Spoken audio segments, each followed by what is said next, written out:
Ken Piana azongi lisusu na makamba Koffi Olomide koloba keso Koffi Olomide aza numéro 1 ba vie bozi na fo ba tomboka ba Kinshasa fo ba lamuka ba Pepe Kale fo ba lamuka ba Papa Wemba fo ba lamuka Mopao King Koffi Olomide, like my crew, Safi dancers, like no other stylists, Kenny director, Mose Konami, Mose Yobo, like everybody now.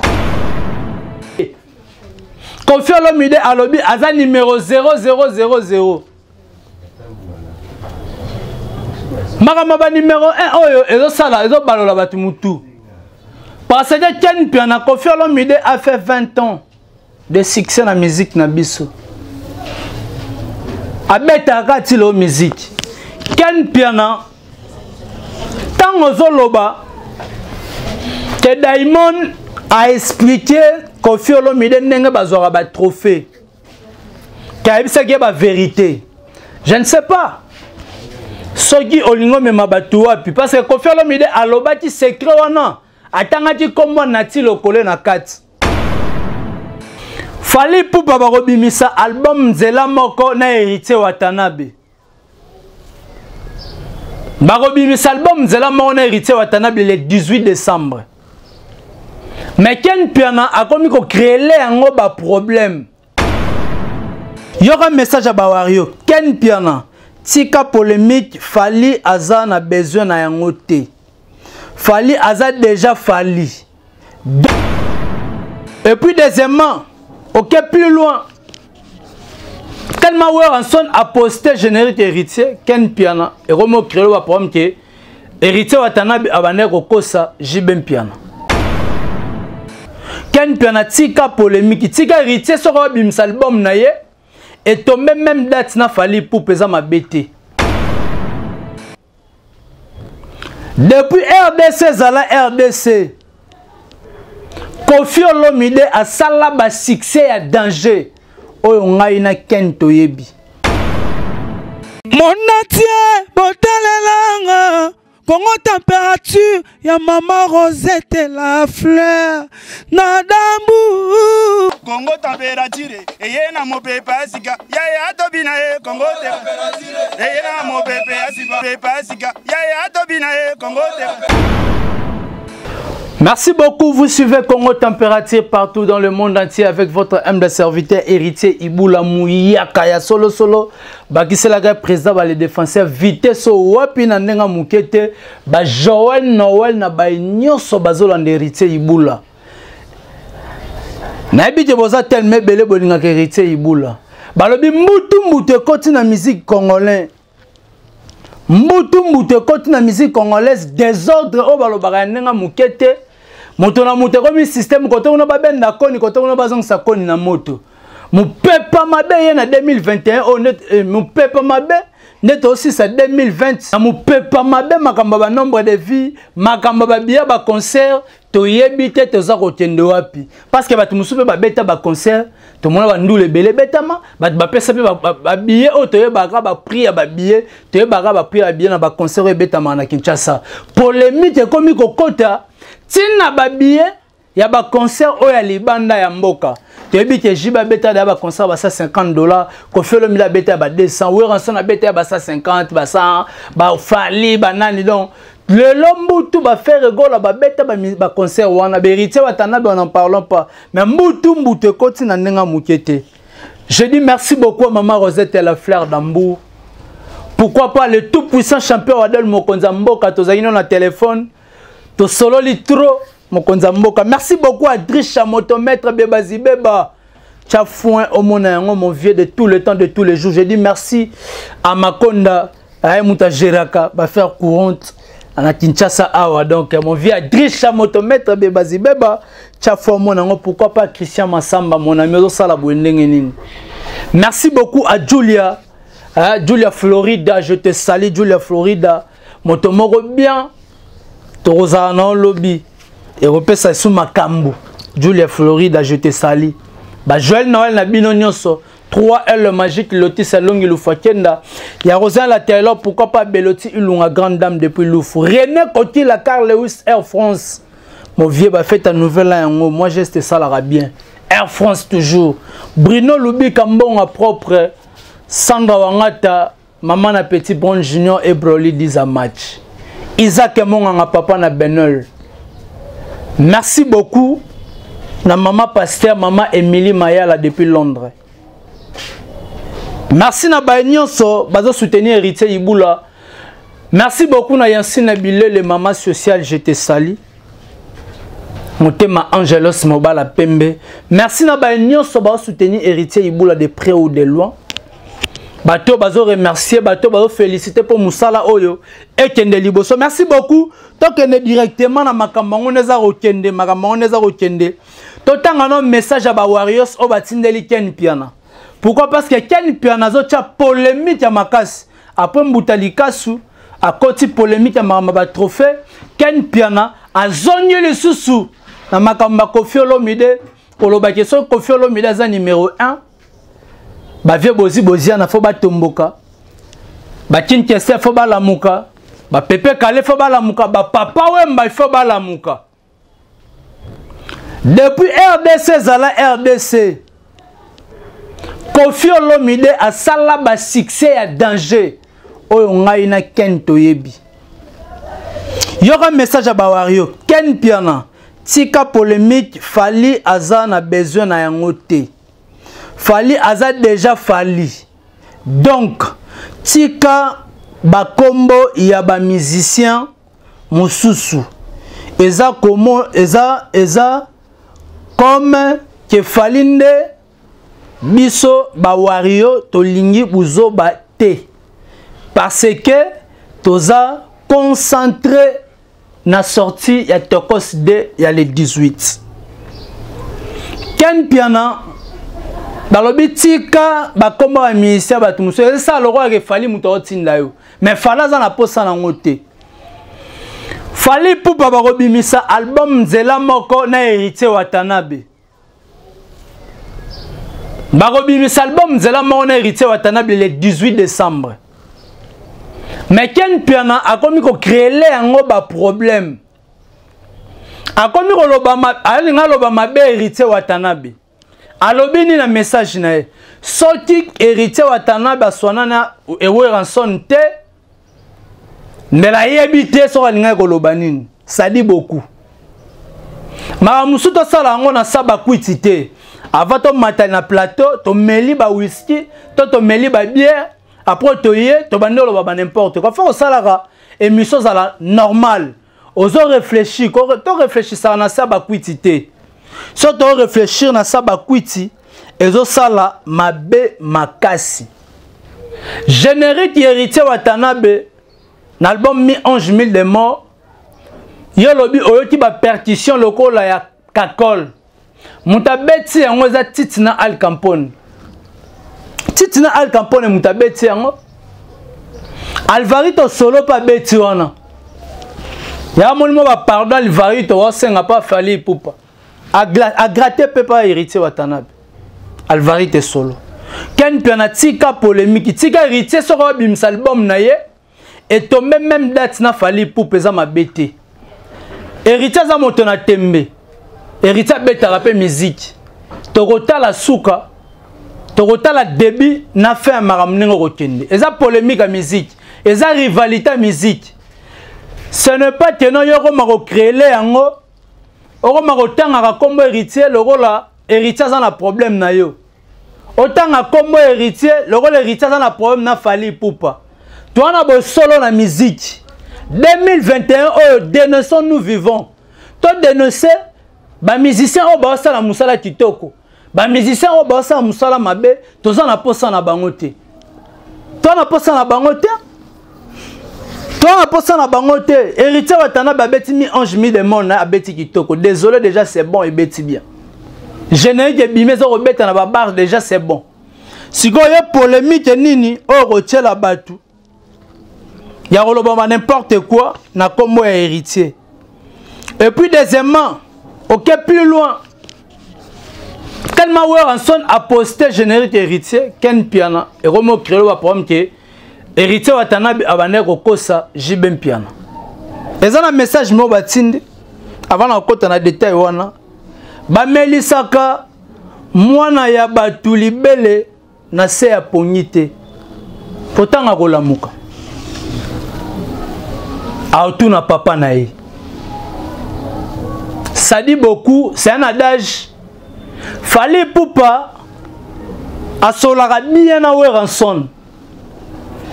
Mais Weranson, à côté de considérer, à côté de la carte makamwana makasite pour habiter, fallait Poupa za mwana ya Koffi Olomide.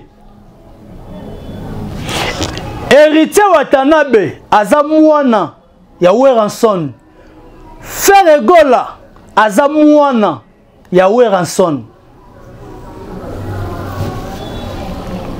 Mais tant que Ken Piana ozakolo bagé papa chéri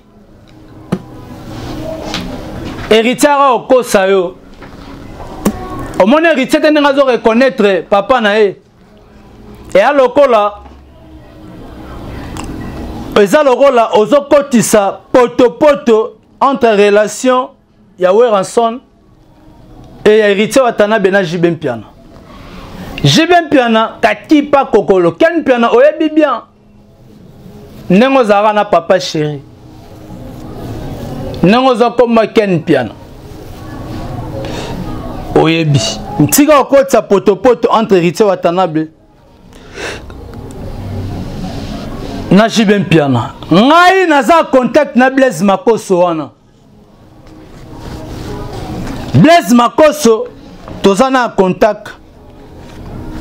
Fallait pour beta concert nena uta koloba na sommaire na nga émission. Beta concert na Côte d'Ivoire. Beta na kata salle de congrès. Dans premier Gims fallait pour beta pe wana. Concert ezana 100 000 francs CFA. 100 000 francs CFA équivaut 200 $. Mais Ken Piana oloba 184 $. Il faut ozana ba précision. Ngana solina Blaise Makoso. Na solina Blaise Makoso wana, général Blaise Makoso, na pesi mboto na solina e. Ayebisenga berité ibula, yoloba bo solo na musique. Loba pe bo solo ya billet oyo. Sorti. Concert fallait pour beta na 100 000 francs CFA na Côte d'Ivoire. 200 $. Et ça m'a bêté. Ba concert musupe beta ma ana Kinshasa ba 200 $. C'est pas des arats que non. Fallait pour panenga ke beta na Côte d'Ivoire. Et ça concert il y a 200 $. Fallait ka mtake beta parce que ba ivoirien peut bazo déclarer par rapport au pays à billet. Tu peux si billet à concert à Côte d'Ivoire. Est-ce que billet à concert à Bercy tu peux ça en télévision? Tu as une polémique. Si Koffi Olomide a à Bercy en novembre 2021, on peut ça à billet. Weranson a à Zénith le 12 juin, on peut ça à coup à billet. Ba concert à Libanda to kontarango artiste ke beta Libanda ba biona sanangage te e. Ezate te non so artiste ke beta concert à 200 $ qui azaka numéro 1. Non. Fallait pour pas numéro 1 il y a F victime, fallait pour pas numéro 1 il y a République démocratique du Congo na parti na ye. Koffi Olomide alobi aza numéro 0000. Makamaba numéro 1 oyo ezo sala ezo balola batu mutu. Parce que Ken Piana Koffi Olomide a fait 20 ans de succès dans la musique na biso. Abeta kati lo musique. Ken Piana tango zoloba que Diamond a expliqué Koffi Olomide ndenge bazora ba trophée. Kaibisa ke ba vérité. Je ne sais pas.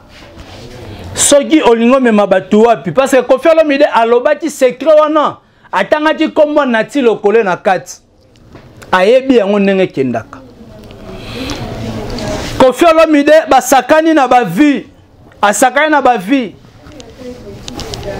na chaîne ya YouTube ya Diamond basakani nango kasi bino pe bobetaka tolo ya ba vie. Autora Robino a 19 millions de vies. Abeti goûter, toyoti Robino mundi ba gangel mama ba vie. Toyoti angote. goûter beti awa résultat goûter zanine ayeba que époque pesa saison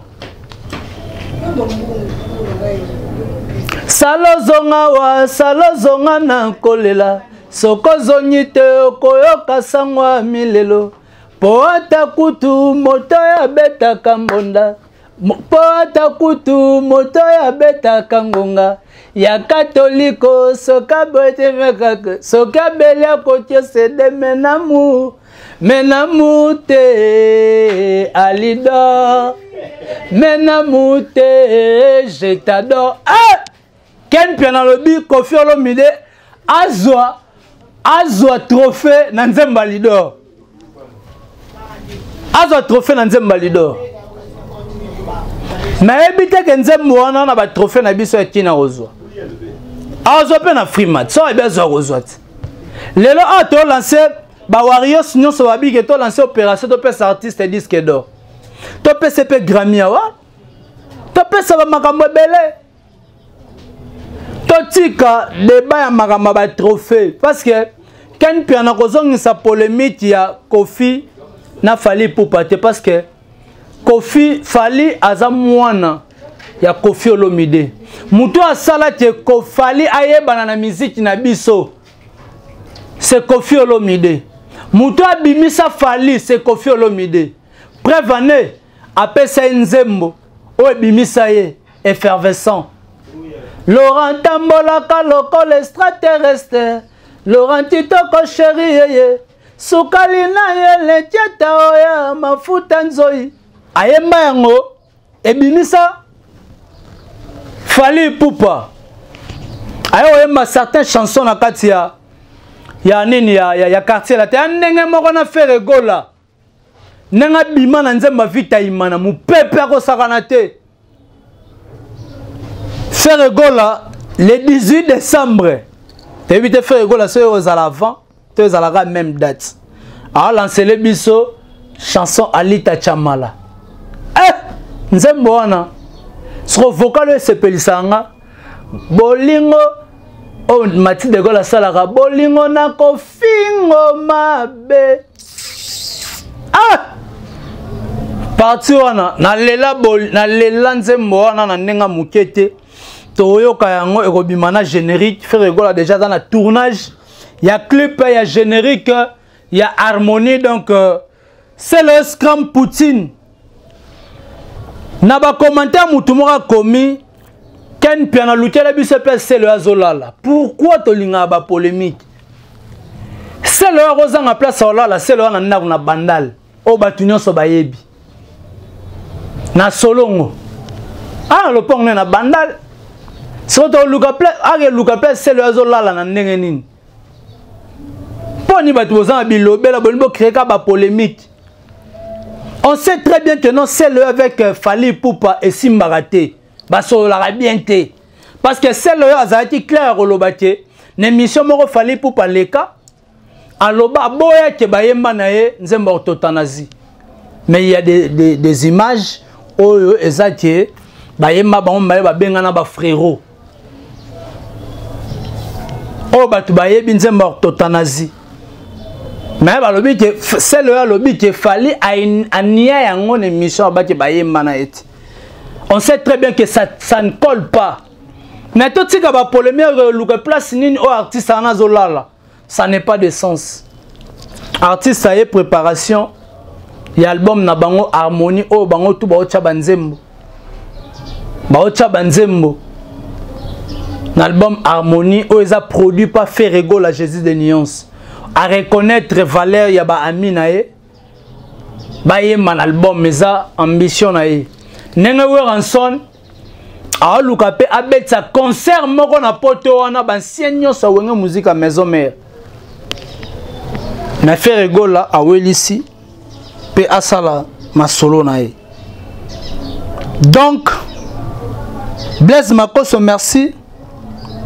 Fally Ipupa a ozala mutaliboso te beta ne chopi.